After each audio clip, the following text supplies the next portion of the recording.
Hi everyone. So far in our discussions on comparators, we looked at some basic comparator circuits, some applications of these comparators. For example, we talked about the overprotection and under voltage and over voltage protection circuits, and also we discussed circuits called window comparators, and then we looked at the basics of integrated circuit comparators. Now we will discuss another very important concept or a very important idea in comparators called comparators with hysteresis. Okay, what is this comparator with hysteresis and why do we need comparators with hysteresis? The motivation for that I'll try to explain in this lecture. Okay, so shown here in this circuit is a non-inverting comparator where the input signal is applied to the non-inverting terminal and the reference voltage is applied to the inverting terminal. And we are assuming here in this example, the maximum supply voltage is VDD, logic 1 is VDD, and the minimum supply voltage is ground. So this is again, you guys know how to analyze the circuit. So if your V in is greater than Vref, then the output will be logic high. Okay, so the output will be logic VDD. And if your V in is less than Vref, your output will be logic low. In this case, the lowest voltage is 0. For a dual supply op amp, it can be minus Vsat. So if I'm increasing my input voltage, say from 0 to VDD, 0 to a very high voltage, slowly if I'm increasing, the output voltage will initially be 0 volts, which is logic low. And when it crosses Vref, the output will jump from a low to high voltage. So the low to high threshold, the point where the output will transition from a low to high voltage is Vref. Similarly, if I am decreasing my input voltage, from a very high voltage value, say VDD, to 0 volts. So if I am decreasing my input voltage slowly, initially it will be at VDD, the output will be at VDD, when at that point your Vin is greater than Vref. And at some point your Vin will become smaller and smaller and it will reach Vref, and then onwards it will become lower than Vref. At that point, your output will transition from a logic high level to a logic low level. And that point of transition, the high to low transition, also happens to be at the same point, which is Vref. So this is normally the case with open general comparators. If you have a conventional comparator, which is comparing your input signal to some threshold voltage, this threshold voltage can be even 0 volts. Okay, for a dual supply op amp, it can be even 0 volts. And if it's comparing with the threshold voltage, the low to high transition point will also be the same as the high to low transition point in a normal comparator architecture. Now this comparator, the comparators where this condition is holding true, have a very they end up having a very interesting problem. Okay, so what is that problem? So we'll assume that your input signal is slowly changing, and now we will study its behavior. What happens when your input signal reaches Vref? We'll assume for our analysis purposes, your input signal is increasing. It's slowly increasing from a low voltage to a high voltage.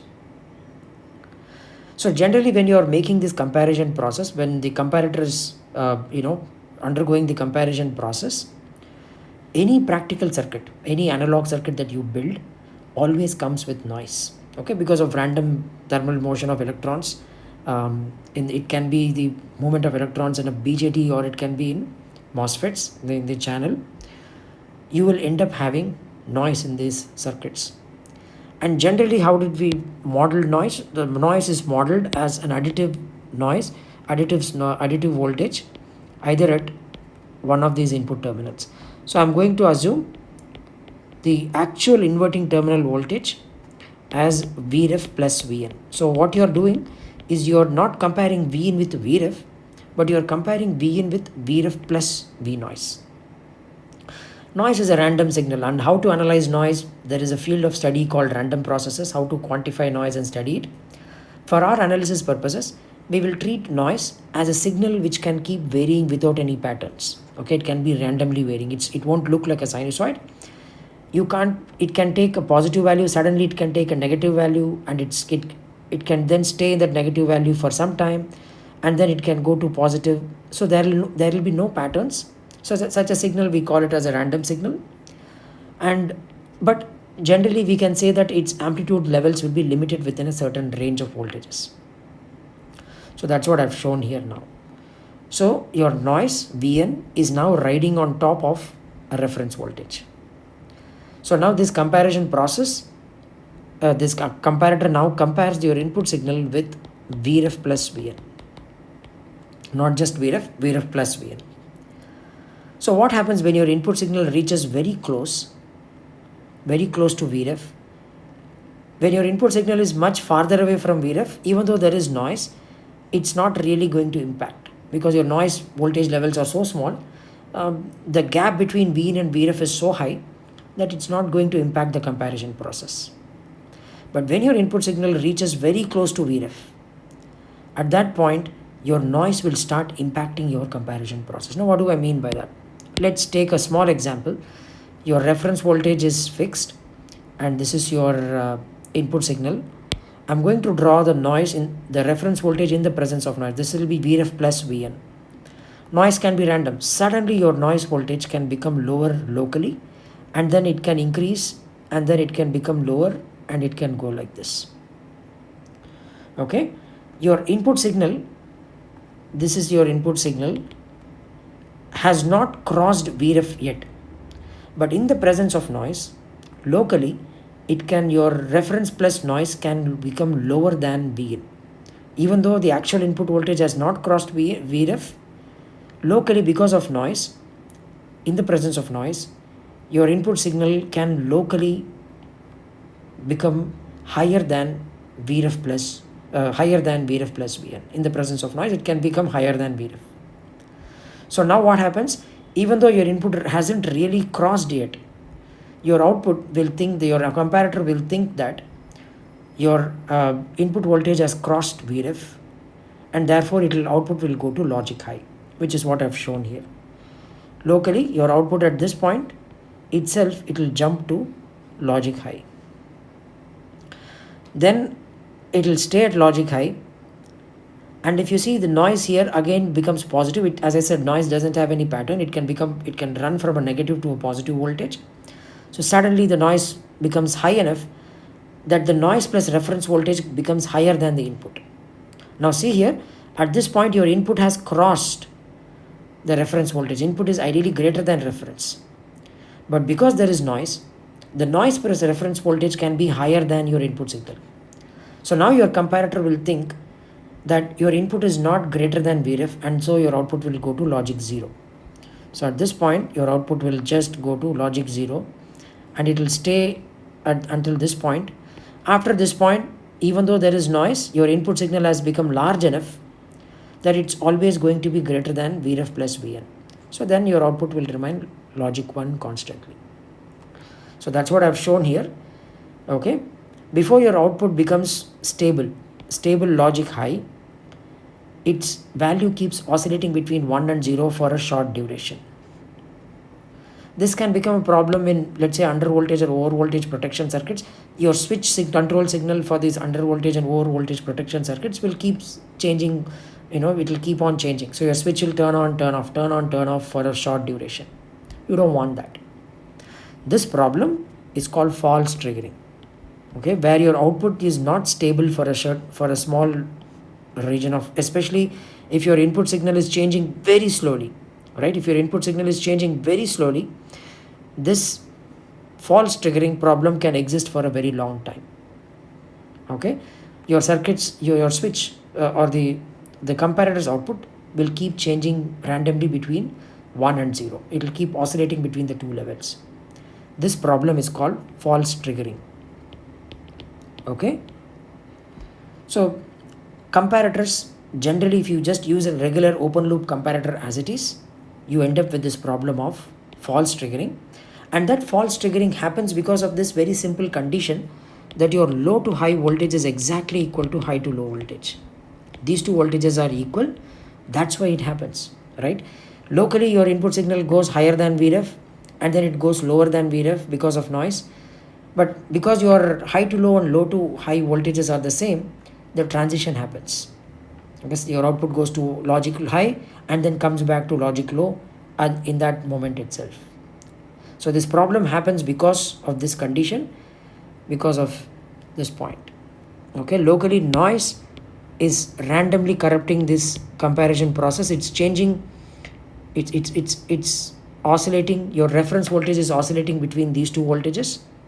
So as long as if your input signal is very close, it's in this region, very close to the reference voltage, your output will keep oscillating. Okay, if you are farther away, if your input signal is much farther away from the reference, you don't have this problem. The problem arises under two conditions: when your input signal is changing very slowly, which happens in over voltage and under voltage protection circuits. Your input can change very slowly. Okay, and when your input signal is very close to the reference voltage. Okay, it's changing slowly and it's very close to the reference voltage, then you end up having with this problem of false triggering. Now the same problem can occur even in inverting comparators. Okay, we have discussed this comparator called inverting comparator. How do you tell an inverting and non-inverting comparator apart? If you increase your input voltage, the output voltage should decrease. Then it's an inverting comparator. Okay, for a non-inverting, your output voltage will always increase. If you increase your input signal, your output voltage will always increase. That's a non-inverting comparator. So if you see, this is a inverting comparator where your reference voltage is applied at the non-inverting input terminal and the input signal is applied at the input terminal, at the inverting input terminal, and the characteristics look something like this. So here I've assumed it's a dual supply op amp. So the logic high level is plus Vsat, logic low level is minus Vsat, and you can see the transition point. The high to low, let's assume you are changing your input from a low voltage to a high voltage. The high to low transition point happens at Vref. Okay, and if you decrease your input, okay, from a high voltage to a lower voltage, if you keep decreasing it, the low to high transition also happens at the same point of Vref. So therefore, naturally, this circuit will also undergo problem of false triggering, where your output will become unstable. Okay, when your input signal is very close to the reference voltage. Okay, in the presence of noise, this can happen. Now this is the problem with any comparator architecture. How do we fix this? So this lecture is just a motivation for you guys to understand comparators with hysteresis. Why do we need comparators with hysteresis? That's the motivation. So that's why I'm not going into details about how to build those circuits. We will just look at from a system level. As an engineer, if you want to fix this problem, what would you do? The problem, why does this happen at a system level, is because of this condition. Low to high voltage is exactly equal to high to low voltage. If I can change this, low to high voltage, if I can change this condition where your high to low voltage and low to high voltages are not equal, then maybe I can fix this problem. So I want the characteristic to look something like this. So the low to high voltage transition point, say, happens at VLH volts.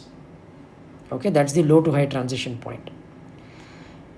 But when your signal is decreasing, when you're decreasing your signal, the high to low transition point should not occur at the same low to high, so at the same voltage VLH. Instead, it should happen at a different voltage. Okay, instead it should happen at a different voltage. Then we call this as a comparator with a hysteresis. Now this word hysteresis is a Greek word. It was coined by one of the scientists who was working on magnetic materials. He coined it when he was working with these magnetic materials. They also exhibited this similar characteristic. What does hysteresis mean? Hysteresis just means lagging behind. Even though your input has changed, let's say you're decreasing your input, your output is not tracking the input. Okay, it's lagging behind. Or you can say a system with memory. It remembers that, okay, now that I've transitioned from low to high, I cannot immediately transition. If I decrease my voltage, I will not transition immediately to high to low voltage. So the word hysteresis is a Greek word which just means this. It's something, it's lagging behind, or a system with memory. Okay, and we have been using that term in electronic circuits. Okay, it is a word coined very 200, I think it's in 1800s, the word was coined, and we have been using it in our comparator literature from then on. Okay, the comparators, the circuits were built in early 1900s, but we have been using this, we borrowed this term, the hysteresis, from physics, and we have been using it. So if I have this kind of a characteristic, we'll see what happens when your input signal is changing in the presence of noise. So your input signal is changing. So what happens when your input signal reaches the threshold V low to high, which reached very close to it? Locally, in the presence of noise, your in the presence of noise, your reference signal has locally gone lower than the input signal. Okay, at this point the transition happens from, because your input signal is now higher than, in this region if you see input signal is higher, because of noise your reference has become lower. Okay, so your comparator will suddenly think that, okay, your output has to go to logic high. The moment your comparator's output goes to logic high, for your output to change, even if your input signal is changing here, okay, even though your input signal is your reference signal is changing here in the presence of noise, the high to low threshold voltage is much lower. It is far away from this point. So even if the output is changing here at this point, your comparator's input is changing, your reference voltage is changing here, the comparator's output will not respond to it. Okay, for the comparator's output to change from high to low voltage, for it to change to high to low voltage, your input signal has to be much lower. But this noise is not high enough to lower your reference voltage so low, so your output will remain stable. Okay, so that's how I accomplished it. By just ensuring that the high to low voltage and low to high voltages are different, we can get away with this problem of false triggering, which means once your output triggers and it will stay there stably for a long time. Okay, you can avoid this problem of false triggering when your input signal is very close to one of these threshold voltages. Okay, the same thing will hold true for inverting comparators as well. For an inverting comparator, the high to low voltage happens, let's say you are increasing your input voltage. Okay, this is your input voltage, I'm slowly increasing it here. Okay, I'm increasing it from a low value to a high value at a voltage level equal to VHL, V high to low threshold point. Your output will go from logic high to logic low. Okay, your output will go to logic low. At this point, even if I add some noise, look at these characteristics. The low to high transition happens at a much lower voltage. You have to decrease your input voltage to a much lower value for your output to transition from a low to high value. Okay, so even if your noise is locally trying to affect your comparison process, your output is very stable here. Your output is constant. It is stable at logic 1. Right, so previously if there was noise here, if you saw this, your output could keep oscillating between this level and this level. But now, even if you're adding this noise here, once your output goes to logic high or logic low, it's going to remain in that state. Okay, I can argue the same thing here as well. Let's say you're decreasing your input signal and comparison is happening in the presence of noise. The output has transitioned from high to low voltage. Once it has transitioned, let's say your input signal is still in this region. Once it has transitioned, even if your comparison voltage is changing, okay, your output is remaining stable at a logic high voltage. It's not changing. So that's what comparators with hysteresis do. They avoid this problem of false triggering. Therefore, your output will remain stable. Okay, so this is an inverting comparator with hysteresis. What I have shown previously with a characteristic that looks like this. The low to high transition point takes place, and then the high to low transition point happens at a much lower voltage. This is a non-inverting comparator with hysteresis. Okay, and this characteristic is an inverting comparator with hysteresis. So in the next lecture, we'll talk about circuits, how to build this comparator with hysteresis. How do I build this? Using an op-amp and using op-amp circuits. And such circuits which are built using op-amps are called Schmidt triggers. The credit goes to the inventor. Schmidt, the name Schmidt is derived from the inventor of this comparators with hysteresis. Okay, so but if I just look at the non-inverting Schmidt trigger characteristic, it looks something like this. Okay, your low to high voltage transition point will always be, if you just look at this characteristic, see, how do I say it's non-inverting? If I keep increasing my input signal, the output should always increase. It should never decrease. Okay. Similarly, if I keep decreasing my input signal, your output should always decrease. It should never increase. So now then you know it's a non-inverting comparator. This guy, if you look at this transfer characteristics, the output versus input transfer characteristics, by looking at the transfer characteristics, you can say that this guy is a non-inverting comparator with hysteresis. And what can I say? What other things can I say by looking at the non-inverting comparator with hysteresis or non-inverting Schmidt trigger? The low to high threshold voltage will always be greater than high to low threshold voltage. Okay, the low to high threshold will always be greater than the high to low threshold voltage. That's one characteristic of a non-inverting Schmidt trigger or a non-inverting comparator with hysteresis. Okay, so I can directly give you the low to high and high to low voltages and not mention non-inverting or inverting. By looking at the voltage levels, you can say what kind of a comparator it is. You will be able to draw the transfer characteristics yourself. Similarly, for an inverting comparator with hysteresis, your high to low voltage will always be greater than the low to high voltage. Okay, the VHL will be greater than VLH. The opposite will hold true for inverting Schmidt triggers or inverting comparators with hysteresis. So I can directly give you, I have a comparator with hysteresis and the threshold voltages are 1 and the high to low and low to high threshold voltages are given to you. If your high to low threshold voltage is high, then you know it's an inverting comparator. Okay, or I can directly tell you it's an inverting comparator with hysteresis, and I can give you the threshold voltages. I can say it's 1 volt and 3 volt are the threshold voltages, and I'm giving you the information it's an inverting Schmidt trigger or an inverting comparator. Then automatically V high to low will be your 3 volts and V low to high will be your 1 volt.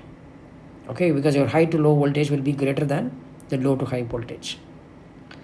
So that's it. So what I've covered in this lecture is at a system level, how do we fix the problem of false triggering, which is very common in comparators, open loop comparators or regular comparators. So to solve that problem, we have to ensure that the low to high and the high to low voltages don't occur at the same point, same threshold point. They have to be different. If you ensure that they are different, then you can see here, once the transition happens, once the high to low transition happens, around this point, the output level is stable. So even if you have some noise riding on top of the threshold or on the threshold voltage, okay, even if your input is changing here, your output remains stable. It's not going to change. You can see that in this region as well. Even if your threshold voltage is changing here because of noise, once your output has transitioned, once your output has gone to logic high, okay, it will remain there. Okay, even if you change it here, it will remain in the logic high voltage level. That's the benefit of comparators with hysteresis. In the next lecture, when we talk about Schmidt triggers, I'll talk about how to realize this, how to build a circuit which will be able to realize these transfer characteristics, these inverting and non-inverting comparators with hysteresis. Okay, so that's it. Thank you.